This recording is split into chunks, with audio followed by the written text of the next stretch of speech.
welcome everyone to the panel of this discussion. We're going to be talking about the ego. A special thank you to IPG Health and the New York Health Festivals for allowing us to take the stage. And also thank you to my fellow panelists who are going to unravel the secrets of the ego.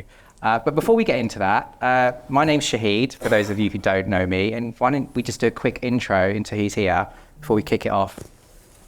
Okay. Hi, everyone. I'm Pierre. I'm the Executive Creative Director for IPG Health in China. And yeah, that's about it, I guess. Well, hey, everyone. Adam Hessel, Head of Creative and Experience at the Bloc. Hi, everyone. I'm Melissa Brunet, Executive Creative Director, IPG Health France. How's everybody doing? All right. A little feedback from the audience here. Gaff, I see you. Good friend. Yeah, Walter Geer from VML, Chief Creative Officer, North America Innovation. So we have got an eclectic mix here. We've got representation from Asia, the US, UK, France, and US. So I think actually today is going to be really interesting. We're not going to solve the issue of the ego, but I think when we came up with this idea of like, what do we want to talk about today? I thought, well, you know what? We've all been in the industry for quite a long time. And I think the ego has been present certainly in my life, in, you know, the people that I've interacted with throughout my entire career.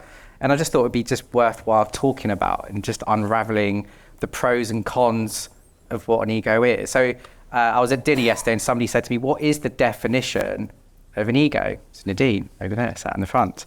So the definition, according to the dictionary, it's a person's sense of self-importance.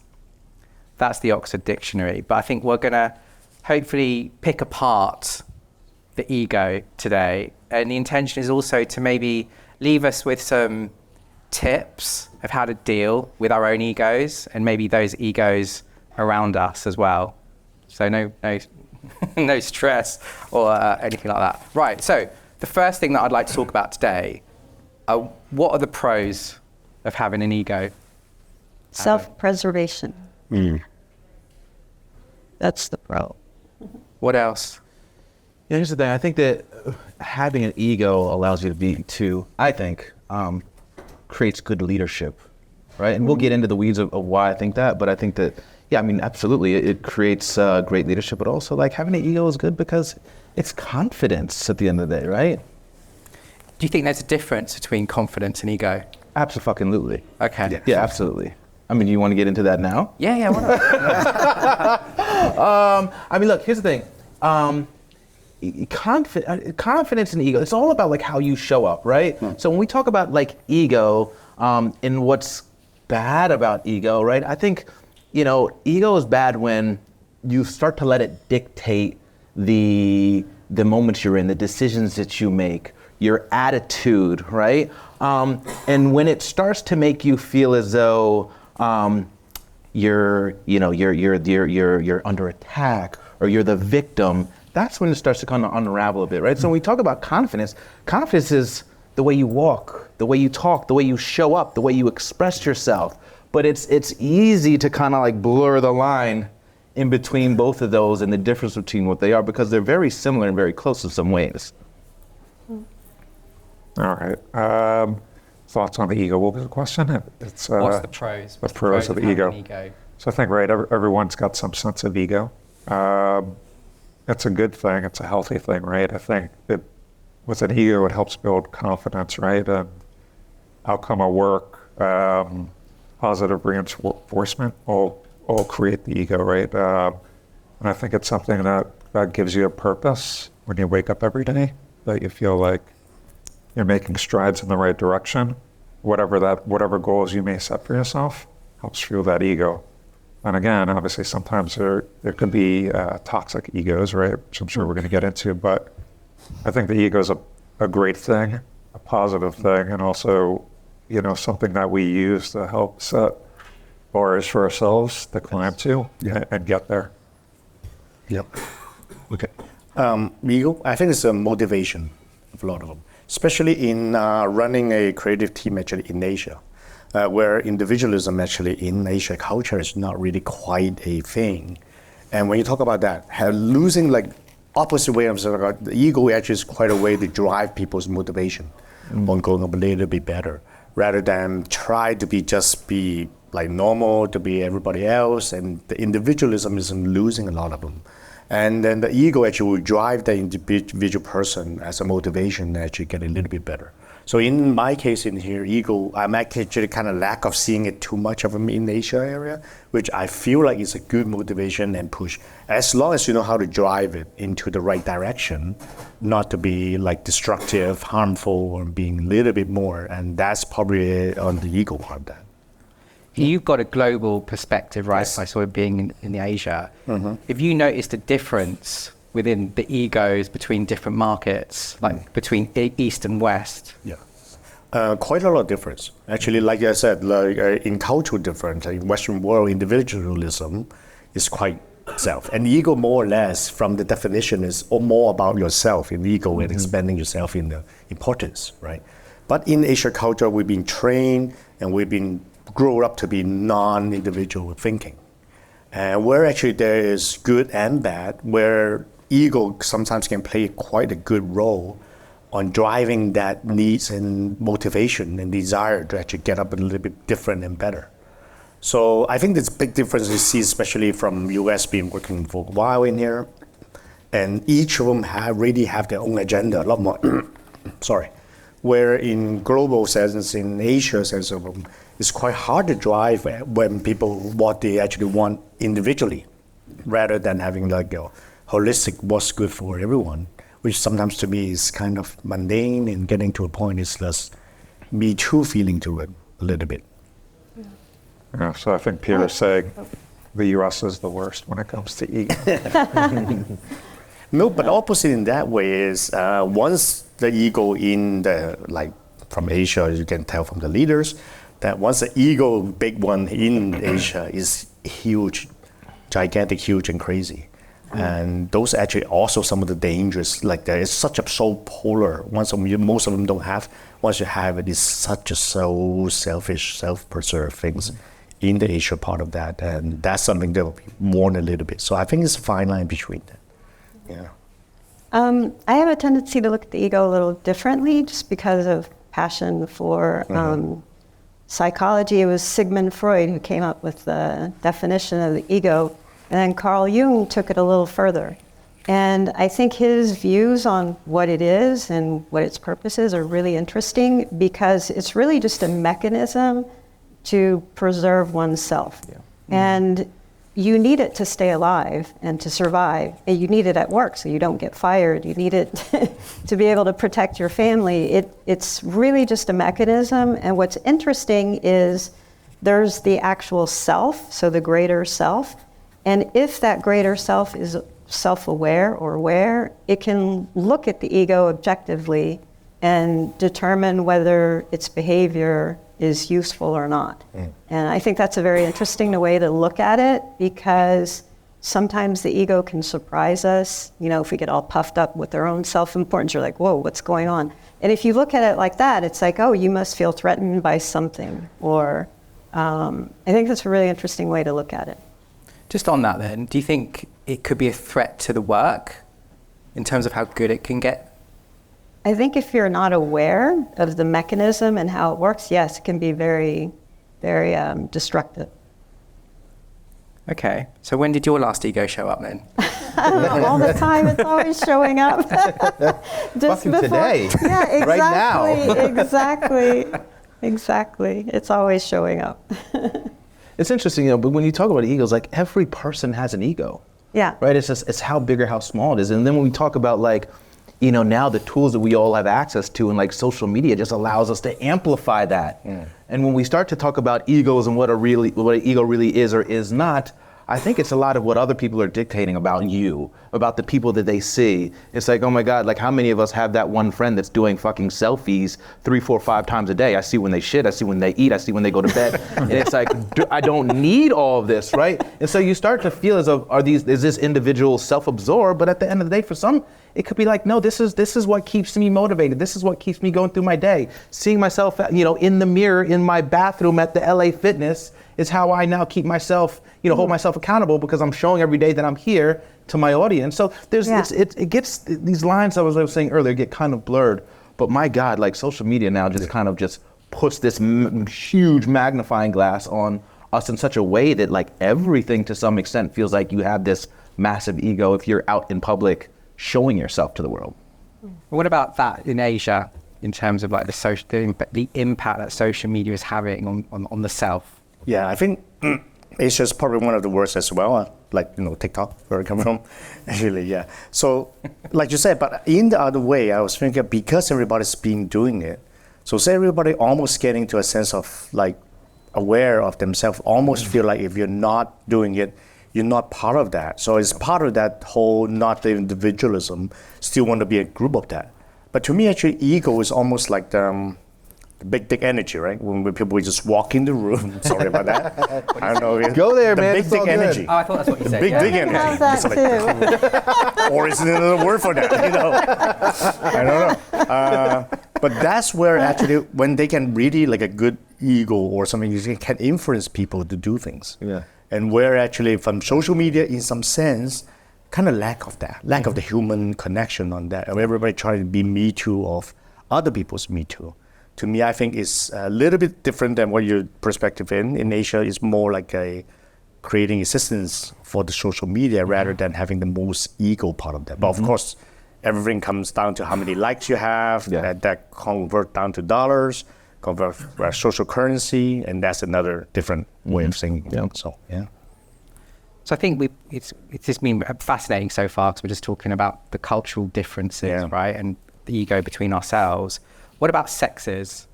Do you think there's a difference between men and women in terms of how they handle their egos? I think so, yeah. I think women, at least I can only speak for my own generation, but I know that especially when I was younger, before Me Too, it was really frowned upon to show any sort of ego.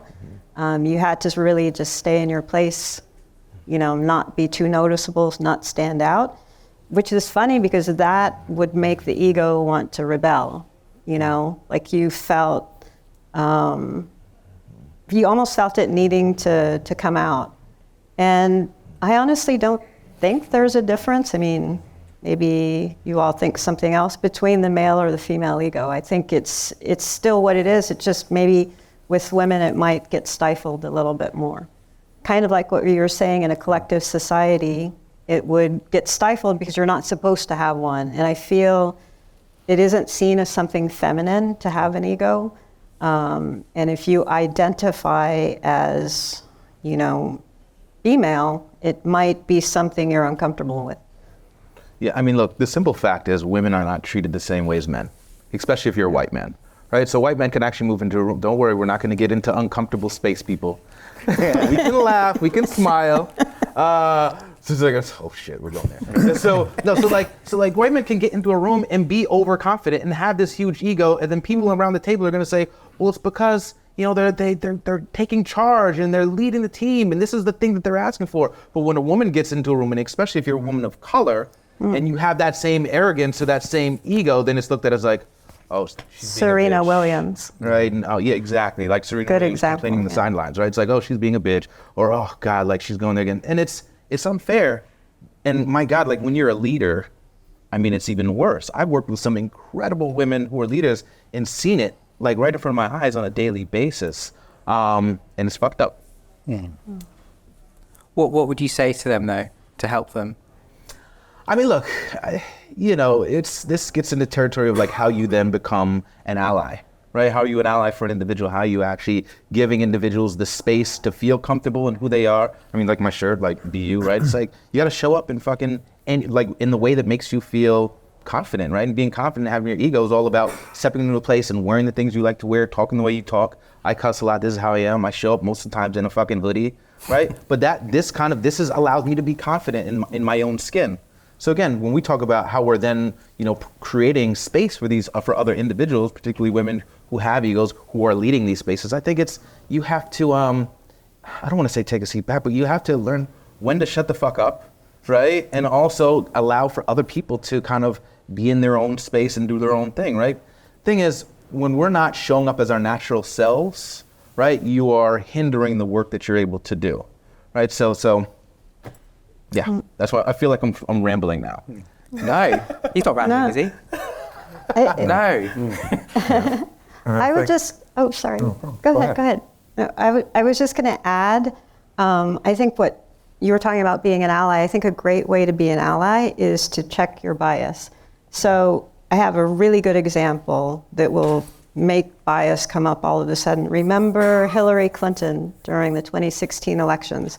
So many people, even women friends of mine, don't like her self-confidence and feel there's something evil about her or untrustworthy, and she did this and she did that. If you check the facts, none of it's true.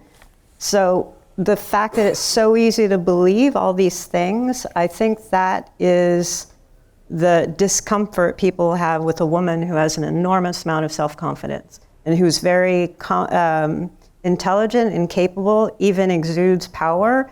Immediately, the bias comes up that there's something wrong with this and she must be dishonest, she must be this, she must be that. Same thing happened with Serena Williams.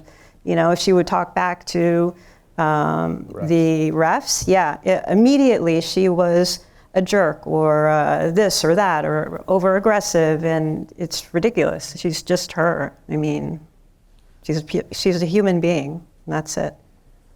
Well, yeah, just to bring it to our industry, you know, worked for a lot of strong, powerful women at different jobs, different points in my career. To me, I think the ego between men and women are very similar. Obviously, there's how it's depicted by society, but I think within the industry, as a creative, there's respect because the outcome of the work is there for them to have that ego and that confidence where you can't deny it, right? And I think it doesn't matter you're man, woman, an alien, whatever you are, you're always going to have that respect and confidence when there's that outcome of work, that people admire you from.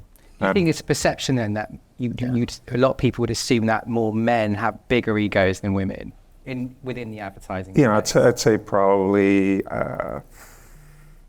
back in the day, 80s, 70s, because, different demographic and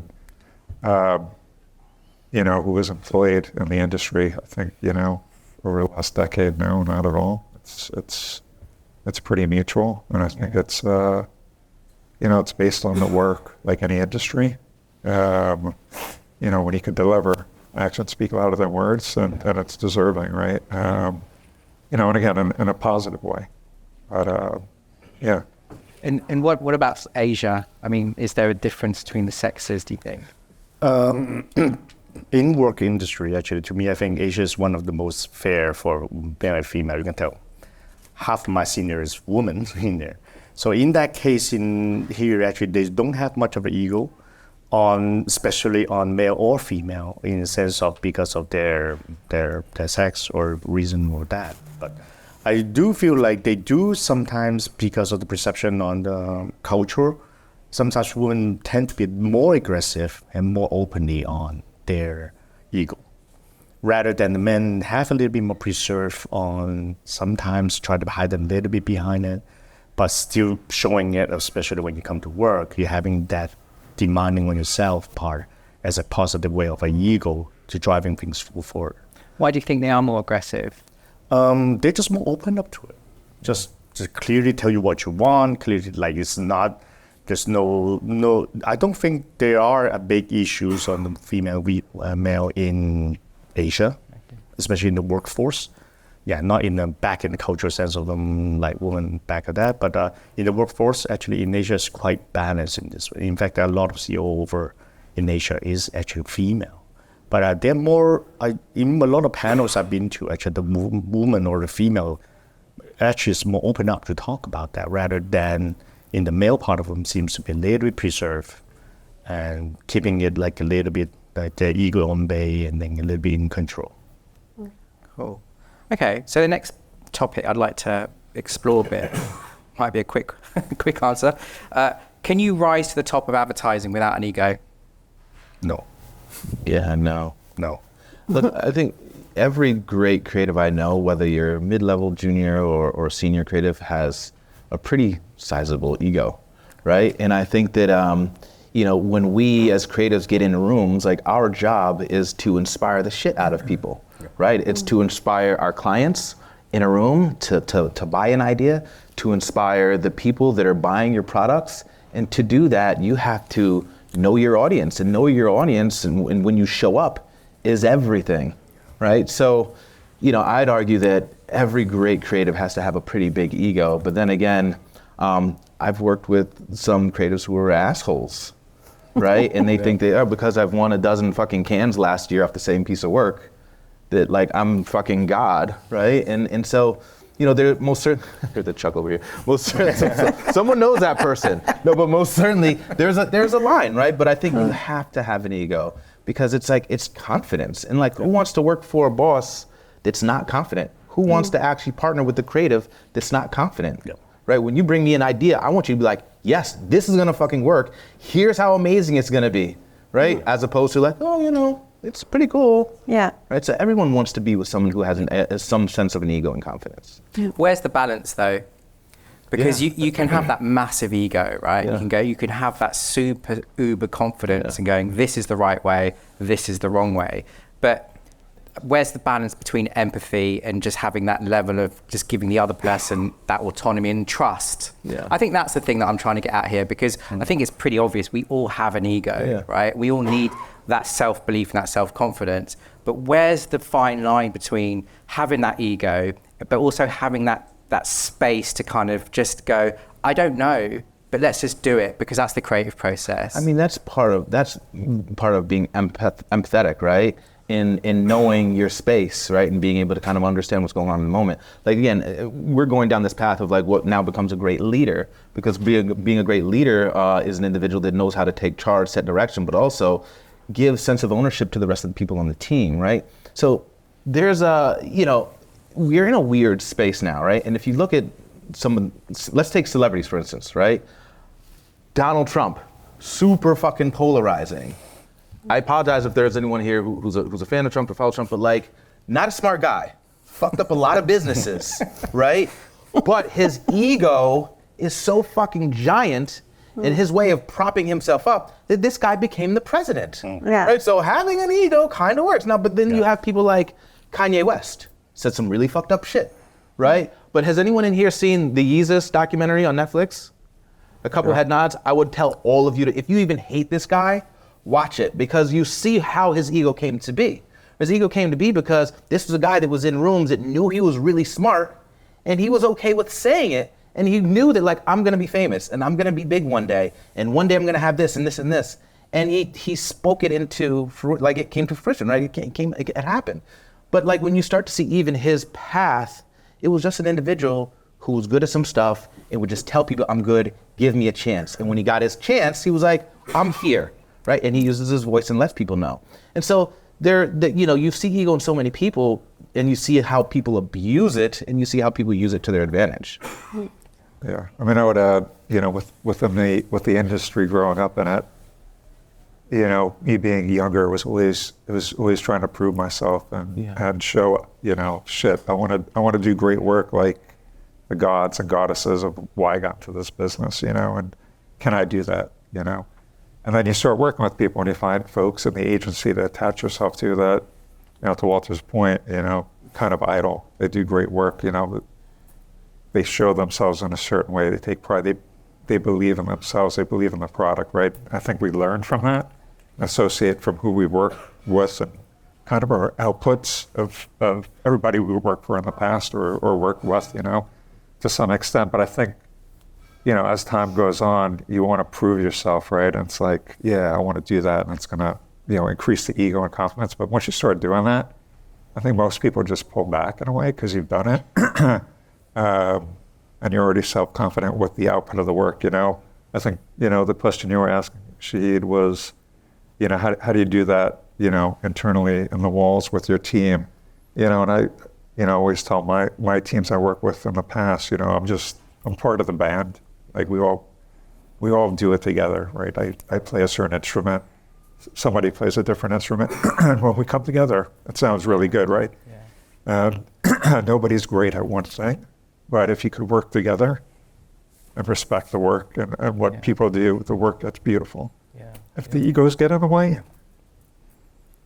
nothing great happens, you know? Yeah. It becomes, it hurts the work over time. And I think that's a really interesting contrast, actually, because yes, you've got that ego that kind of gives you that leadership, gives you that everyone that confidence, but at the same time, actually there's a really nice part of humility that comes with being a leader as well, where you don't necessarily have to have that loud voice, and sometimes just giving autonomy to the people in front of you can actually be the greatest thing that you can give them as well at the same time. So yeah, it's interesting. I mean, I think a lot of... To what you're saying too, dude, it's like, you're so right, because like, and we're talking about how we defined the word ego, it's I, right, in the sense of me, right, self. So, and it's, to your point, it's like, it's how do you take that I and turn it to we? Right? Yeah, it's a team sport, you know, like looking back, you know, I've, you know, accused of doing in the past, I don't know if anybody else is here, but like, you know, become very precious of your work and your idea, you know, just want to keep it tight and siloed. I think, you know, for me, as got older and matured, you know, could realize when you could work with people as a team, the work only gets better, you know, the work gets stronger, you could sell in the work easier, figure out how to craft the product better, and the output is always better, you know. So I think, you know, a lot of people, I think, just protect things, and I think, you know, it's a natural instinct, right? Like protect your babies, right? Like you see what happens when you put the work out, and you know, becomes this like, you know, totally aborted nightmare that wasn't pure from the beginning. But if you could work with folks, you know, it definitely keeps it pure, or you come up with creative solutions, you know, based on client feedback to even maybe elevate the work even higher. You know, that's even more challenging, and not giving up, you know, and having pride with one another and respecting each other. Because if you don't respect each other, it's a ticking time bomb, you know. It affects the culture, affects everything.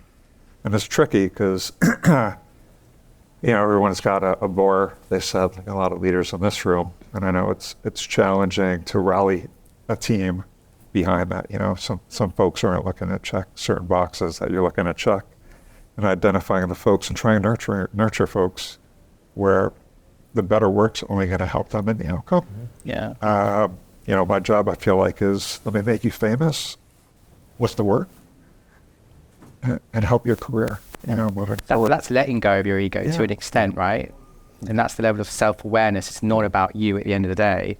It's about the team. Yeah, and I just started, so I got a few of my folks from the Bloc that don't know me that well because I just started. But, you know, I usually tell a bunch of folks I know, like, hey, I want to help you become famous, so you'll hire me in a couple of years. You know what I mean? Like, throttle back. I think ego is more like the self-belief, a lot of them. And in creative industry and all as a leader, we all need to believe the shit what we are selling, like just talk about. If you don't believe in, nobody will, right? So actually, in some sense, you have to believe in what you're believing in, going into the room and selling in people. And I don't think there's a conflict between ego and empathy. Because I think that most people having ego will listen in somewhere they're absorbing that empathy part of them and become building into yourself. And that's part of that, you're growing your self-ego a little bit stronger. To me, ego is more like a self-belief on what you believe in, what is right. And by expanding that, you need to keep open-minded, expanding that. The more bigger it is, the more ego you are to knowing what you actually believe in and walk into the room and selling that what you believe is right. You never met anyone with an ego that just wouldn't listen? Do. Actually, yes, you're right. Yeah, okay.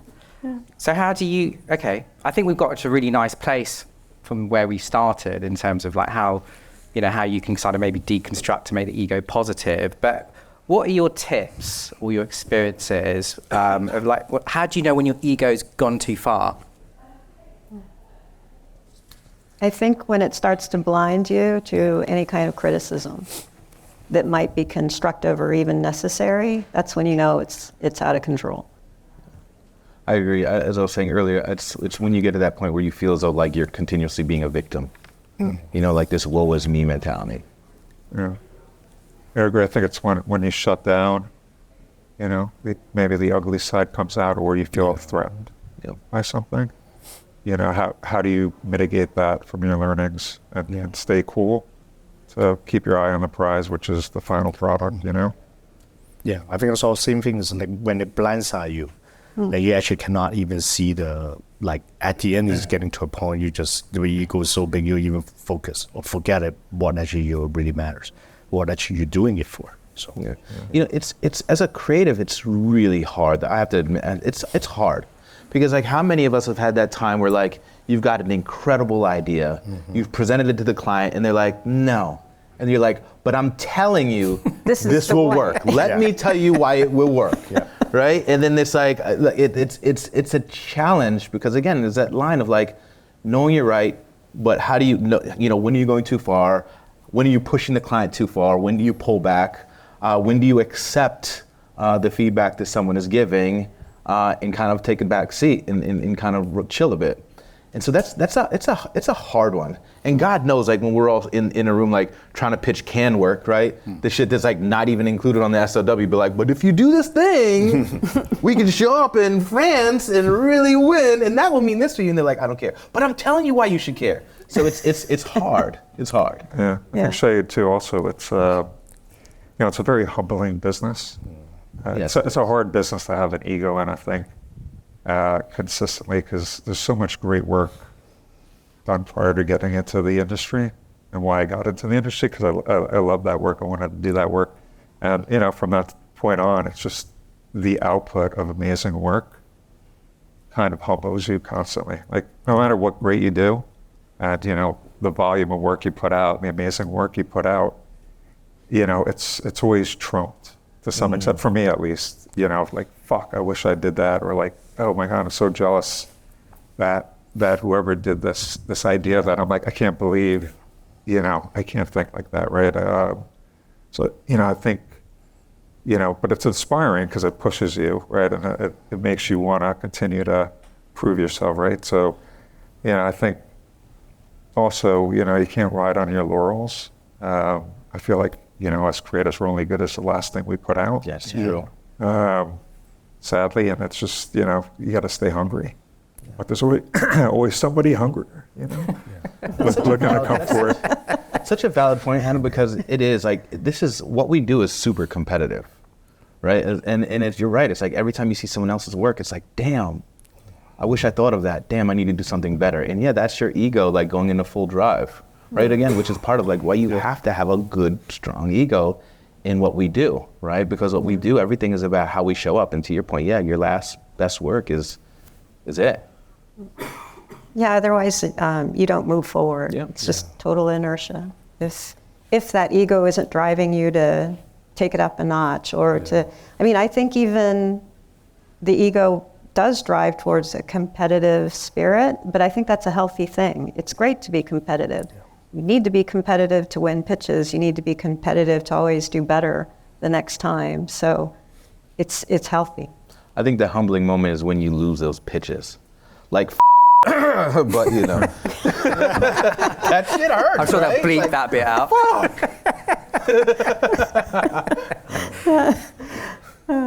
How was that for your ego?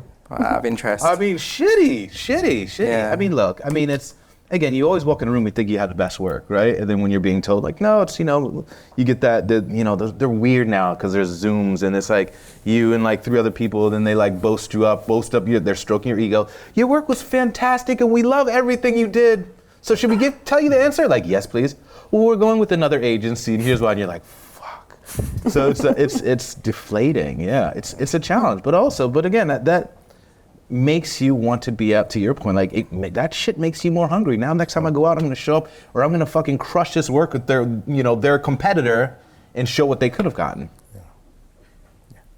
I think you kind of need a sense of ego actually to influence, especially the client, to believe in you. Mm-hmm. Like, you know, we all walk into the rooms selling some things like, how the fuck that person sell this idea? It's like, I was hearing something about the WhatsApp, like the whole Budweiser ad. How the hell the creative team sell the client just give you $1 million to just do an ad, just say WhatsApp. It was like, what the fuck? Like that is the ego part of them. You really get to be up to a point that the client need to believe in you. Yeah. And you have to believe in yourself. That is in some way that I think the ego part of them, especially in some of the great creative work, driving the bar is part of the ego actually influencing even the client believing you in something that you never seen before.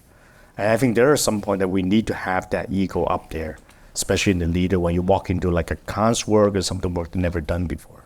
Yeah, I think you make a good point. I think, back in the day, agency and a client's relationship was more a partnership. And I think as time goes on, it's like, I constantly think we're seen more as a vendor in the agency at times. Yeah. And constantly think like why. So I think there's a lot of things that have created that moment in time.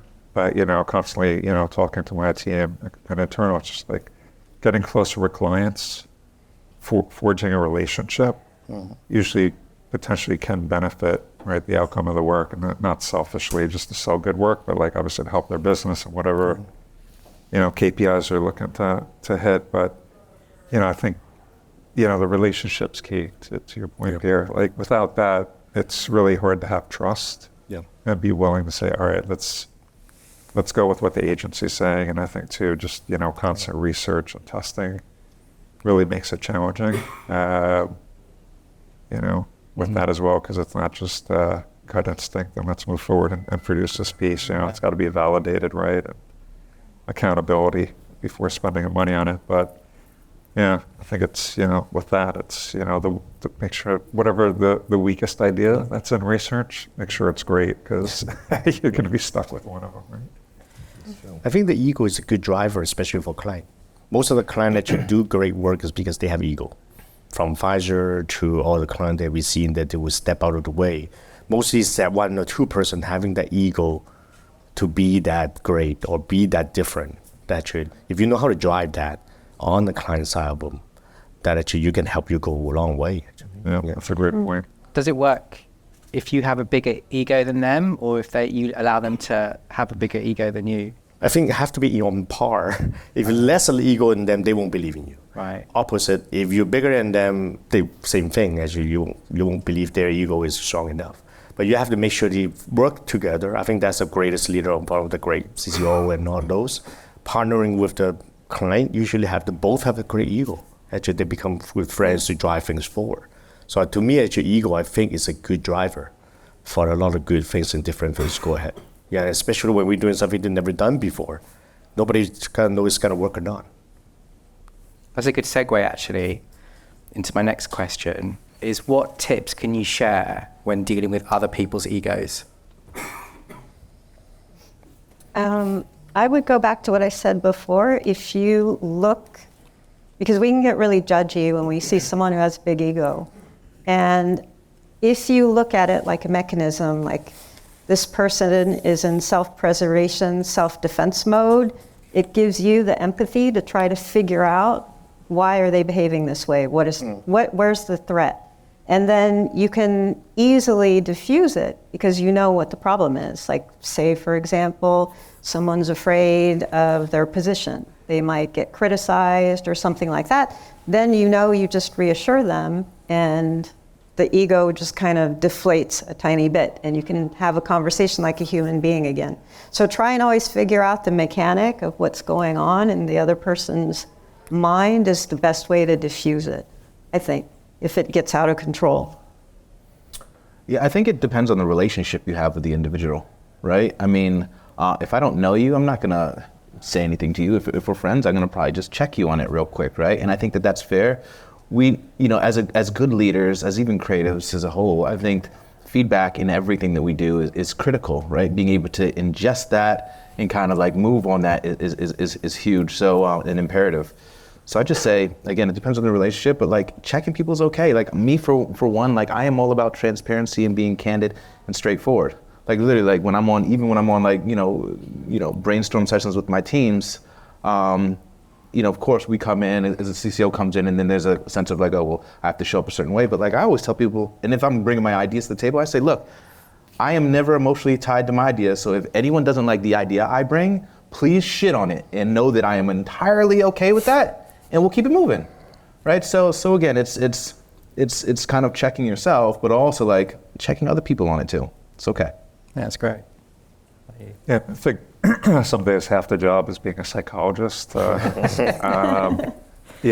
keep people motivated and eye on the prize with the work, because I think everyone knows us creatives, we're all sensitive and, kind of cut from a different cloth to some extent. And, that those emotions and the ego gets in the way sometimes, right? So I think it's, trying to squash that as quickly as possible in a respectful way to keep people motivated is a big part of the job, managing teams. What if there's a junior watching this somewhere and they're experiencing, hierarchy, massive egos, they're really struggling with how to manage that, all those situations, what would you say to them? Yeah, to me, the best advice I'd give for that is, reach out to one or two people that you feel confident that you could talk to, and set up a meeting to just bring it up and vocalize how you're feeling. And I'm sure they're going to give you great feedback on how to handle it, or, maybe those folks aren't self-aware of how they're coming off, and maybe that'll influence the outcome and change how they're behaving moving forward, Yeah. So I think, to me, it's always confront with that person and having sidebars and, telephone talks. Just have that talk directly with the person. I think always leads to the best outcome, Yeah. Okay. I actually always like junior to have ego. I actually keep prodding them and say, if you have an ego, amp it up, actually. Drive it a little bit, but make sure that you know where you're going to. Yeah. Like, have to talk about it. It's definitely fine and all right to have an ego, but as long as it doesn't blind you, and you knowing how to grow forward. So to me, to the younglings around, younger people in here, talk about, yes, if you have an ego, it's totally fine. Make sure you listen to it, how actually to grow up to be the right way to be, rather than just blind yourself, because like you said, we all know that if you're still a junior, you're still a junior, right? You still a lot to learn. Don't let the ego blind you, and that will be a dangerous way to be. But otherwise, instead of using that, pushing yourself forward and looking at some people that you admire, and then talk to them, speak to them, go straight to them and ask them, how do you did it? And then try to amping up or growing into your ego to drive yourself. That was going to be my last question, but I've got one more. You've just spoken. What's the relationship between awards and egos? Awards are ego food. Like Pac-Man, yeah. That's a great answer. Yeah, that's a brilliant answer. That should be on a TV shirt. Ego New York food. Festivals, that's your new strap line, ego food. Yeah. Yeah, I mean, it's a weird thing, right? I think, with Cannes, a Cannes deadline is like 4 weeks away. So I'm sure every single person in this room, or probably 90+%, are all working on a case study. You might have it on your laptop right now.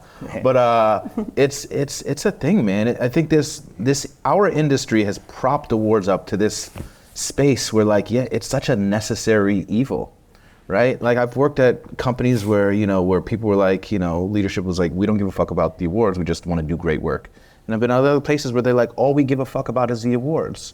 It's a challenge, right? But because, again, the more awards you have, the more money you make, the more job opportunities you get. Do clients really even give a shit? Like, some do, most probably really just don't, because what does a can mean to some of these brands? Nothing, right? It does nothing for their business. So, yeah, I mean, it is, this industry has made us feel as though we have to attain that. And that is our drive, and that is our ambition. This is why every creative wants to end up in the south of France to go take home a lion.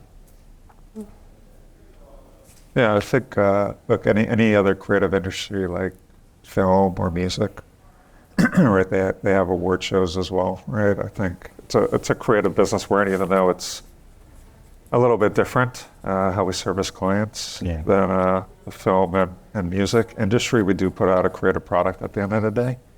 There's a history of the product that's been put out from past advertisers that worked in the business that's great. There's history there.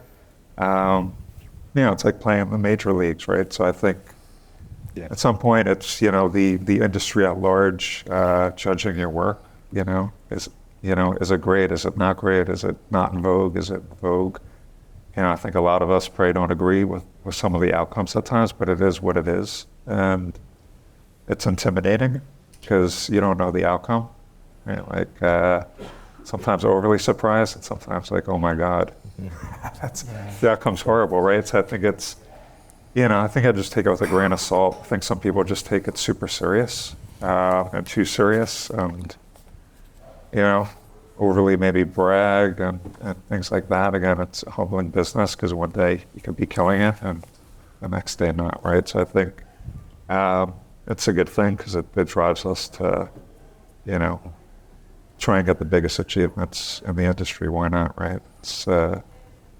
But again, to Walter's point, I think some places and some people over-index in it. But we all get paid to do good creative, right? So the goal is to deliver and see what happens when you put the work out there, what that outcome is, and learn from it. We have a say on, they would never like one until they get one. Seriously. I have no client say they don't want one. They will say they don't want it until you get them one, and then they hunger for one or two more, three more, especially in the Asia part of them. Like it's almost like you said, it's ego food. Yeah. Like you drive them, and they're still having that prestige things in there. Nobody don't want it. So to me, I think ego and cons actually come hands in hand on that, and they're just feeding on the ego, which is. But it validates the ego. Yeah, exactly. Because the worst thing you can do is have somebody with a massive ego with nothing to back it up. And awards are a metric for that. They're not the only thing in the world. Yeah. But they are the only metric that we have as an industry. And I think they also give us a sense of belonging, which also is part of like, it's like they sort of like balance us as well at the same time, like what you were saying, Walter, when you see work and you're like, wow, I wish, well, you didn't say wow, you said fuck, but I'll say wow. I love that, we should be doing better, we should be driving better. I think that's the bit where it sort of humbles us, but it also at the same time validates why we do what we do. Yeah. And the fact that we're all here connected now, I've never met you before, but there's just an instant connection, right? Yeah. I think just I think that's one of the wonderful things about our industry. No matter where you work, where in the world, we are somehow all kind of connected, and we all kind of see what each other are doing, because we are fortunate in a way to have so many kind of different award shows that celebrate work in different ways. And if that sort of helps keep in check our egos, then that can be a good thing, as well as inflating them at times when it's deserved.